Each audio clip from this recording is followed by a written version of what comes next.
안녕하십니까. 한국외국어대학교 국제지역연구센터 HK+ 국가전략사업단 부단장 정기웅입니다. 저희가 2021년 한 해 동안 디지털 타임스와 함께 북방이란 무엇인가 라는 주제로 여러 가지 주제들을 가지고 칼럼을 연재하게 되었습니다. 칼럼과 함께 이렇게 동영상을 통해서 저희들의 연재 내용을 독자 여러분께 설명할 수 있는 기회를 갖게 됐는데요. 저희 연구단은 앞으로 외교, 안보, 문화, 도시, 역사 등과 같은 다양한 분야에 걸쳐서 북방에 관한 여러 이야기들을 전해드리고자 합니다. 제가 맡은 것은 외교 파트이고 오늘부터 앞으로 8주간 북방과 관련한 외교 이야기들을 여러분께 전달해 드리도록 하겠습니다. 이야기를 시작하면서 먼저 3가지 질문을 던지고 거기에 대하여 답함으로써 앞으로 전개될 논의의 초점을 명확히 하고자 합니다.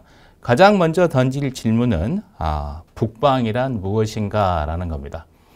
여러분께서 북방이란 말을 들었을 때 어떤 생각 혹은 무엇을 생각하시는지요? 북방을 지리적으로 이야기를 하자면 북쪽이 되겠죠. 그 이상도 그 이하도 아닙니다. 역학에서는 북방을 해자축의 방위를 지칭하는 것으로 이해합니다. 즉 여기서 해는 정북보다 약간 좌측, 서쪽의 방위를 관장하고 자는 정북, 축은 정북보다 약간 동쪽의 방위를 관장합니다. 즉 정북 좌우 30도 이 방위를 북방이라고 지칭한다고 보면 됩니다. 하지만 이 북방이라는 말이 정책적 개념으로 북방이 사용될 때는 매우 다양한 의미로 사용되게 됩니다. 먼저 이제 여러분에게 익숙한 북방정책, 신북방정책 같은 용어를 제시할 수 있을 텐데요. 여러분 각자가 느끼시는 북방정책과 신북방정책에 대한 이해, 그리고 거기서 느끼는 북방이라는 용어는 각자가 다른 의미로 이해하고 계실 겁니다. 먼저 북방정책 태동기에 우리 정부가 사용했던 용어를 확인해 보도록 하겠습니다.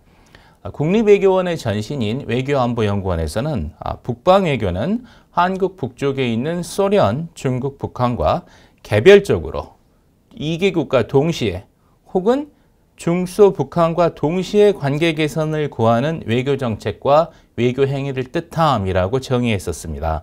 즉 이때의 북방은 중국, 소련, 북한으로 한정되어 있다는 것을 알 수 있습니다. 그렇지만 지금 2017년에 출범한 신북방정책 같은 경우 훨씬 다양한 북방 국가들을 대상으로 하고 있습니다. 신북방정책의 주요 추진 주체 중 하나인 북방경제협력위원회가 규정하고 있는 신북방국가 14개국은 러시아, 몰도바, 몽골, 벨라루스, 아르메니아, 아제르바이잔, 우즈베키스탄, 우크라이나, 조지아, 중국의 동북 삼성, 카자흐스탄, 키르기스탄, 타지키스탄, 투르크메니스탄 등 14개국입니다. 그리고 그 정책 목표도 16대 중점과제를 제시하고 있는데 초국경 경제협력 추진에서 다각적인 외교협력 기반 조성에 이르기까지 매우 다양한 분야를 아우르고 있습니다. 따라서 신북방정책에 이르러서는 대상 국가가 확대되었을 뿐만 아니라 정책의 목적성에 있어서도 많은 변화가 있었다는 걸 알 수가 있습니다. 1980년대 후반이나 2017년이나 두 경우 모두 북방의 대상이 무엇인지 그리고 정책을 통해 무엇을 이루고자 하는지 밝히고 있지만 이 북방정책이라는 용어에서 사용하는 북방과 정책이라는 이 두 단어를 어떤 공간적으로 확정되어 있고 정책적으로 완결되어 있다라고 규정하는 것은 무리가 있을 것 같습니다. 왜냐하면 우리가 북방이라는 단어를 사용할 때 굉장히 다양하게 사용하고 있기 때문이고 이 북방이 정책과 결합할 때는 더욱 복잡해지기 때문입니다. 사실 우리가 북방이라고 이야기할 때는 단지 지리적으로 북쪽에 위치한 국가들을 가리키기도 하고 북한과 관계 있는 국가들을 이야기할 때도 있고 혹은 구공산권 국가들을 가리키기도 하고 혹은 한반도를 벗어난 모든 땅들, 즉 중국과 러시아는 물론 멀리 중앙아시아와 동유럽까지를 포함하기도 합니다. 따라서 어느 특정한 지역, 특정한 목적만을 북방 혹은 정책으로 규정하기에는 북방 정책이 갖는 함의가 너무 크고 그리고 지금까지 이야기한 모든 것을 다 포괄하기에는 우리의 현실적 영향이 미치지 못한다는 어려움이 있습니다. 이러한 어려움은 우리에게 북방이 무척이나 익숙하지만 그럼에도 불구하고 확실한 것이 아닌 어떤 어렴풋하고 희미한 것, 구체적이고 손에 잡히는 그런 것이 아니기 때문일 것입니다. 즉 북방과 북방정책이라는 것은 우리가 어렴풋이 이해하지 않은 확립되지 않은 개념이고 달성하고자 하는 목표이며 바라보는 비전이지만 아직 어떤 구체적 실체로서 우리 곁에 있다고 보기는 힘들 것 같습니다. 결국 북방정책은 인식의 문제로 연결될 수밖에 없습니다. 혹시 좋아하시는 분이 많으실지 모르겠습니다만 위대한 정치 이론가 중에 한 분이었던 한나 아렌트는 본인을 스스로 정치 이론가라고 부르기를 원하셨었습니다. 많은 분들이 정치 철학자로 기억하고 있지만 한나 아렌트는 스스로를 정치 철학자로 불리는 것을 거부하셨었는데요. 어쨌든 한나 아렌트의 말을 빌리자면 어느 것이 나타나는 한 그것은 단일의 형태로 존재할 수 없으며 모든 것은 누군가에 의해 지각되기 마련이다라고 주장한 바 있습니다. 이 북방을 규정함에 있어서 아렌트의 방식을 빌려 쓰자면 북방이란 인식의 맥락에서 우리가 규정하는 공간, 즉 이 규정된 공간은 단일의 형태로 존재하지 않는 동시에 우리의 행동을 구속한다고 말할 수 있습니다. 즉 북방정책 및 그와 관련된 연구에서 의미하는 북방이란 지리적으로 고정된 어떤 공간이라기보다는 화자의 목적과 의도, 연관된 의제 및 이슈에 따라서 즉 우리가 어떤 의도를 갖고 그것을 사용하느냐에 따라 그 의미가 구성되고 변화되는 것이라고 볼 수 있습니다. 따라서 북방은 매우 가변적이고 그리고 구성적인 주고받음 속에서 그 형체를 갖추어 나가는 것이라고 말할 수 있겠죠. 과도하게 단순화해서 이야기하자면 북방과 북방 정책은 생각하는 사람 마음이라고까지 이야기할 수 있을 겁니다. 물론 이것은 제가 지금 여러분의 이해를 돕기 위해서 과도하게 단순화한 것이고 우리는 북방에 관한 연재를 통해서 이와 같이 막연하고 잡히지 않는 개념인 북방을 실체화시킬 수 있기를 기대합니다. 자, 이게 첫 번째 질문에 대한 답변이었다면 그 다음 질문은 그렇다면 우리는 왜 북방을 꿈꾸는가 라는 질문입니다. 여러분 북방이라는 말을 들으면 왠지 가슴이 뛰고 뭔가 광대해지고 왠지 격정적이고 그런 기분이 들지 않으세요? 저는 이러한 이유로 우리가 이렇게 북방을 생각할 때면 가슴이 광대해지고 옹활해지며 격정적이 되는 이유로 세 가지 근거를 들고자 합니다. 첫 번째는 북방에 대한 우리의 근원적 그리움입니다. 말 달리자. 저 드넓은 북방 대륙을 말 달리자. 북방을 꿈꾼다.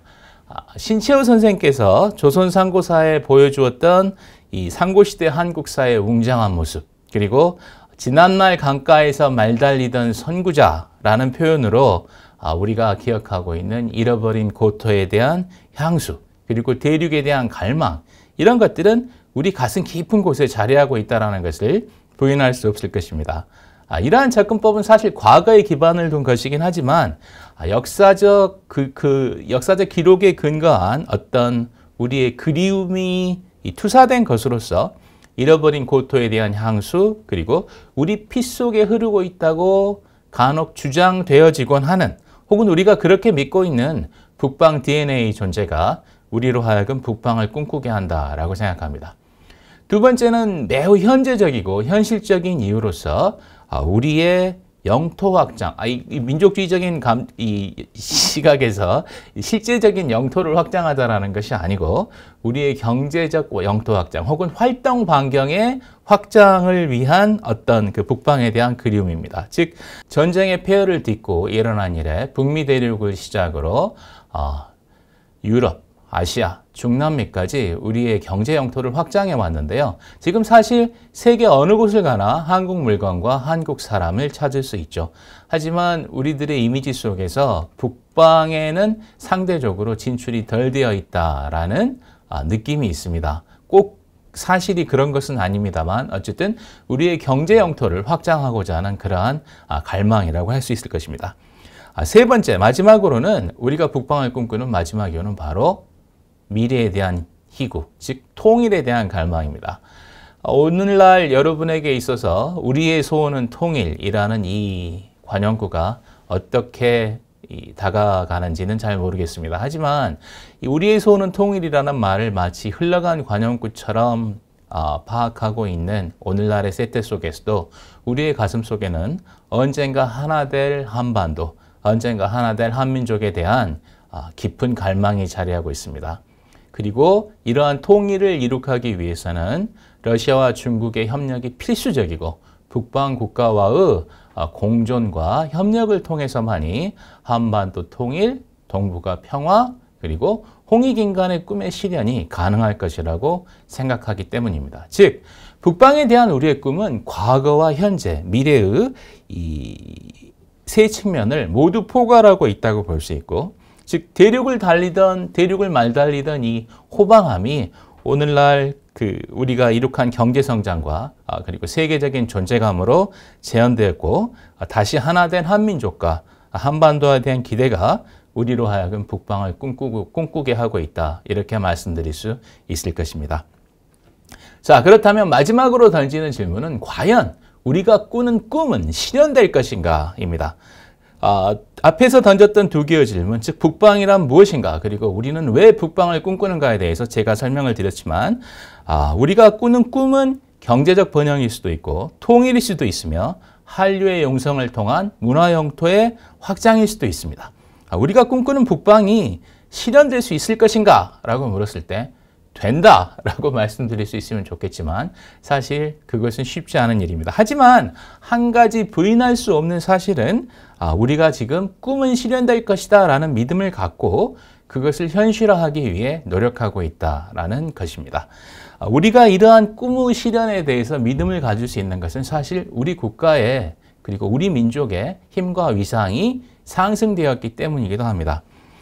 사실 가까운 과거 우리 민족은 원치 않았던 식민의 시절을 겪어야 했고 광복과 분단, 그리고 전쟁과 휴전, 그리고 분단의 고착화로 인해서 아주 어려운 시절을 경험했습니다. 전쟁의 폐허 속에서 국민은 헐벗고 가난했으며 우리 국가를 지칭하는 말은 약하고 작은 나라, 약소국, 그 이상도 그 이하도 아니었습니다. 하지만 이제는 그 누구도 우리를 약소국이라고 부르지 않습니다. 우리가 바라보는 것도 그 너머에 있습니다. 중견국, 작지만 강한 나라, 중강국, 가치외교, 한류, 이러한 말들이 지금의 우리의 위치를 나타내 준다고 할 수 있을 것입니다. 따라서 이제는 우리 스스로 우리를 약소국이라고 부르지 않고 우리가 바라보는 것도 약소국을 넘어 중견국 그 너머를 바라보고 있습니다. 우리는 이제 통일 한반도와 그 너머를 향한 그랜드 비전, 거대한 비전과 그리고 그랜드 스트래티지, 대전략을 준비해서 북방에 대한 우리의 꿈을 이루기 위해 노력해야 할 것입니다. 저희 사업단의 노력이 그와 같은 꿈을 이루기 위해 내딛는 한 걸음이 되기를 간절히 소망합니다. 감사합니다.